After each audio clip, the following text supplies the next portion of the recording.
আরে শফিক বন্ধু, একটা মেয়ে না অনেকদিন থেকে একটা ভালো ডু পার্টনার খুঁজতেছে, আর তোরও তো কোনো ডু পার্টনার নাই, তুই কি তাহলে ওই মেয়েটারে ডু পার্টনার বানাবি? হ্যাঁ বন্ধু, মেয়েটা যদি ভালো হয় তাহলে ওকে ডুও পার্টনার বানাবো। আচ্ছা, আমি ওকে একটা টেস্ট নিব। আমি একটা বড ড্রেস আপ করতেছি, এরপরে তুই ওকে ইনভাইট দিবি। ওকে বন্ধু, ঠিক আছে, তাহলে আমি ওর ইনভাইট করতেছি। কি অবস্থা রাতুল ভাইয়া? আপনাকে না বললাম আমার একটা ভালো ডু পার্টনার খুঁজে দিতেন? আরে জান্নাত, আমার কাছে তো কোনো ভালো প্লেয়ার নাই, আমার এই শফিক বন্ধু আছে, ওরও কোনো ডু নাই, তুমি কি ওরে ডু বানাবা? কি বলেন রাতুল ভাই, এই বটকে আমি আমার ডু বানাবো?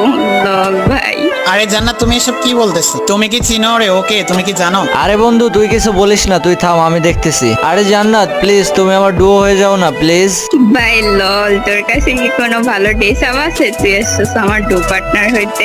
ও আচ্ছা, ডুও পার্টনার হইতে তাহলে ড্রেস আপ লাগে, তাই না? আচ্ছা রাতুল বন্ধু, 1 মিনিট দাঁড়া, আমি গ্রুপ থেকে বেরোয় আবার আসতেছি। ও ভাই, বিগ ফ্যান বিগ ফ্যান। আপনি কি আমার ডু পার্টনার হবেন? পাতার নাম পুদিনা, তোমার মতো মেয়েকে আমি